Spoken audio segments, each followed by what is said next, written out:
Les tatouages et le cinéma, c'est une grande histoire d'amour, mais une histoire d'amour légèrement méconnue. Et pourtant, je peux vous assurer que des tatouages dans des films, vous en avez croisé des dizaines. Puisqu'au cinéma, on ne vous montre jamais rien pour rien, tous ces tatouages ont quelque chose à nous raconter. Seulement, j'ai l'impression qu'on n'en a pas assez parlé, du coup j'ai décidé de remédier à ça. Les amis, bienvenue dans Un tatouage dans le plan, l'émission qui va analyser pour vous les tatouages que vous allez croiser dans les films. Et aujourd'hui, on commence avec Constantine.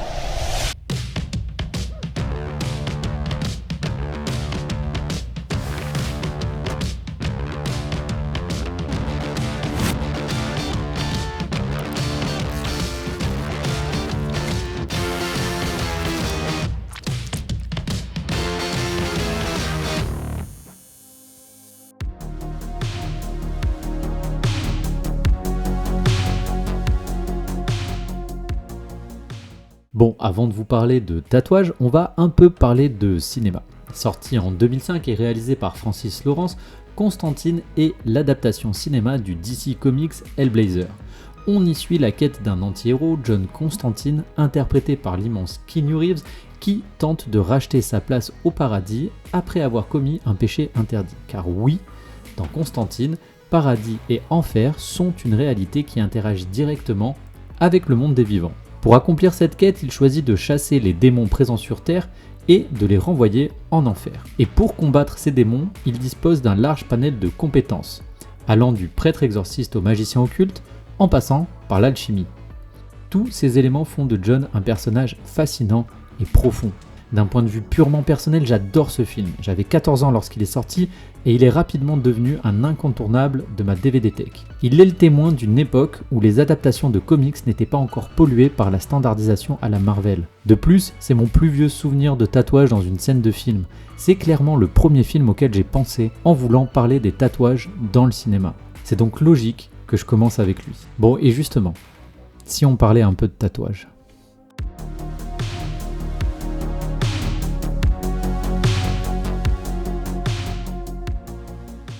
Alors, avant d'aller plus loin, je fais une alerte spoiler pour les âmes perdues qui n'auraient pas encore vu le film.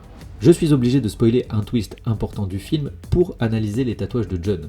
Je vous renvoie donc au 3e chapitre de la vidéo, au timecode qui s'affiche à l'écran pour la suite de l'analyse. Pour tous les autres, je vous invite à regarder ensemble une scène précise du film.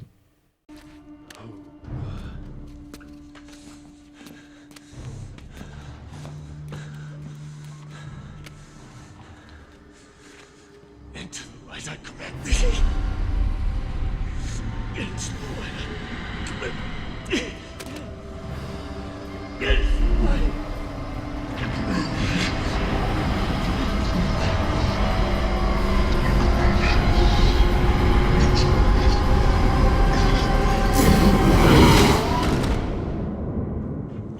thee. Your ego is astounding. Impossible pour vous de louper les tatouages de John tellement ils sont l'élément principal de cette scène. Et bien que cette dernière soit assez explicite, on va prendre un moment pour l'analyser. Chaz, l'assistant de John, vient de se faire attaquer par une force invisible. John remonte alors les manches de sa chemise et révèle un symbole tatoué sur ses avant-bras, le même symbole en miroir sur chaque bras. Il joint alors ses bras, faisant ainsi communiquer ces deux symboles pour n'en former qu'un seul. Et il prononce ensuite la phrase « Dans la lumière, je t'ordonne ». Et par cet acte, il parvient à obliger l'ange Gabriel à révéler son identité. Du coup voilà, c'est ce symbole qui nous intéresse aujourd'hui. Et avant de s'attaquer à l'analyse de ce symbole, ce serait intéressant de comprendre ce qu'il apporte concrètement à notre héros. C'est sans hésiter un de ses pouvoirs, ou du moins une de ses compétences, et il est évident qu'il lui permet d'imposer à Gabriel de se montrer. Il semble fonctionner par association des deux membres du corps et il doit être pointé dans la direction de ce que l'on souhaite révéler. De plus, il doit être combiné avec ce qu'on pourrait appeler une incantation pour que son pouvoir s'exerce. J'ai fait énormément de recherches sur le personnage de Constantine pour tenter de découvrir s'il était mention de ce tatouage dans le passé de John, mais je n'ai malheureusement rien trouvé.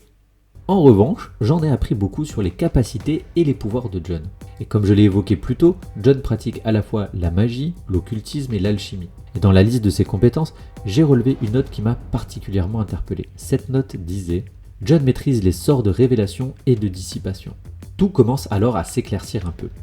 La scène du film devient ni plus ni moins que la mise en scène de l'utilisation d'un sort de révélation par John. Mais une question subsiste. Pourquoi ce symbole ? Est-ce simplement un choix aléatoire du réalisateur et de ses équipes qui aurait pris le premier symbole ésotérique venu juste pour son esthétisme? C'est très peu probable. Peut-être qu'il a été créé spécialement pour le film? Ou est-ce que ce symbole a une histoire bien plus profonde qu'on ne pourrait le croire, une origine dans le monde réel qui viendrait faire le pont entre fiction et réalité? Les amis, à ce stade de mes recherches, je vous avoue que je me suis retrouvé face à une porte que je ne m'attendais pas à ouvrir. Une porte dont un film que j'affectionne depuis mes 14 ans était la clé.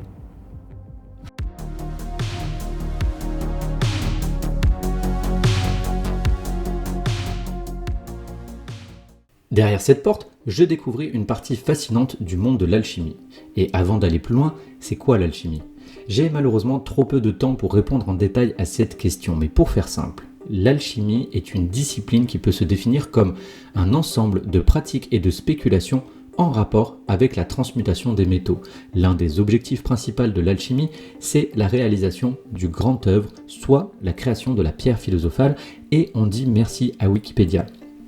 Plus sérieusement, je vous invite vivement à prendre le temps de faire vos propres recherches sur l'alchimie car c'est un milieu absolument passionnant. Mais revenons à notre symbole. Pour en apprendre un peu plus, il faut faire un bond dans l'histoire. Au XVIIe siècle, l'alchimie connaît un succès immense auprès des universitaires américains et européens. Il n'était pas rare que les médecins de cette époque s'auto-proclament alchimistes, prêtant à l'alchimie des vertus comme l'art de la panacée, soit la médecine universelle, pratique lorsqu'on est médecin. George Storkey est l'un de ces universitaires. Né en 1628 et mort en 1665, c'était un médecin et alchimiste anglais. À partir de 1645, il prit le pseudonyme de Irénée Philalèthe et publia un certain nombre de traités alchimiques. Et parmi ces traités, il y en a un qui va nous intéresser plus que les autres. Un manifeste de 12 planches illustrées intitulé Speculum Veritatis. 12 planches qui représentent les 12 étapes de la réalisation du grand œuvre et je vous laisse découvrir la 11e planche. Cette planche porte le titre L'étape du roi rouge et oui, vous l'avez bien reconnu, voici notre symbole, le tatouage de John Constantine. Donc non seulement il a bien une origine dans notre monde réel, mais en plus de ça, il porte un nom, le roi rouge. Pour rappel, le grand œuvre alchimique, c'est la création de la pierre philosophale, et l'étape du roi rouge est l'avant-dernière étape, celle où l'on utilise le soufre rouge pour permettre la réalisation de la dernière étape. Il serait trop long et compliqué pour moi de rentrer dans les détails de l'utilisation de la chimie dans les étapes du grand œuvre, mais ce que nous pouvons faire ensemble, c'est analyser un petit peu plus précisément les éléments qui composent notre symbole. On a d'abord un cercle au sein duquel nous retrouvons un triangle, et sous ce triangle, 3 flèches. Au corps de ce triangle, il y a un feu. Le cercle représente le soleil. Le triangle et les flèches sont le symbole du soufre. Et le feu représente la lumière qu'il révèle. Pour les alchimistes, cette 11e étape permettrait d'obtenir la poudre de projection, un des composants majeurs de la pierre philosophale. Mais c'est quoi la pierre philosophale? Selon les alchimistes, ce serait leur artefact ultime qui serait alors une solution universelle. On lui prêterait différentes vertus comme la transmutation des métaux, la guérison de maladies, l'obtention de la conscience absolue, le rallongement de la vie, et enfin, et surtout, elle permettrait d'obtenir la lumière inextinguible, la lumière qui ne s'éteint jamais. Vous commencez à rassembler les pièces du puzzle là? Parce que tout devient alors limpide. Pour en revenir à John Constantine et ses tatouages. Vous vous souvenez de l'incantation utilisée par John lorsqu'il lance son sort de révélation? Dans la lumière, je t'ordonne. Si on part du principe que John est un alchimiste, il doit forcément connaître les étapes du grand œuvre. Il se sert donc de l'étape du roi rouge pour mettre en lumière tout ce qui se cache dans l'ombre. Alors non. Non, ce symbole n'a pas été choisi au hasard. Ce symbole, c'est l'exemple parfait de la richesse de l'écriture d'un personnage. Ce symbole, c'est la mise en image de tout le travail de fond par les équipes du film pour créer un personnage et un univers cohérent. Ce symbole, c'est la preuve intangible que non, un tatouage, c'est pas juste un dessin sur la peau pour faire joli. Le tatouage joue son propre rôle dans le film. Sans ce tatouage, John Constantine perd une grande partie de sa crédibilité. Et en tant que tatoueur, évidemment, je trouve ça génial que le réalisateur ait choisi de passer par le tatouage pour exprimer la puissance du pouvoir du roi rouge. Il aurait pu choisir un médaillon ou une carte par exemple, mais il a choisi le tatouage. Au-delà de l'aspect esthétique, c'est certainement parce qu'un tatouage, c'est pour la vie. Un tatouage, c'est plein de symbolisme, et un tatouage, ça nous rend plus forts.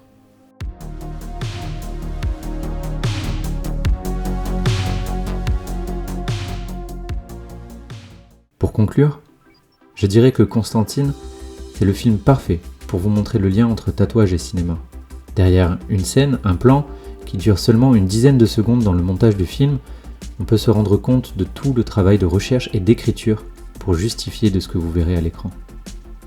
Constantine, c'est l'exemple parfait qu'on ne vous montre jamais rien par hasard au cinéma et que cela s'applique également au tatouage. J'ai une pensée pour ce Rémi de 14 ans qui se retrouva en 2005 pour la première fois fasciné et intrigué par un tatouage dans un film. Je pense qu'il se doutait à aucun moment que, 17 ans plus tard, ce tatouage le ferait voyager dans les eaux troubles de l'alchimie.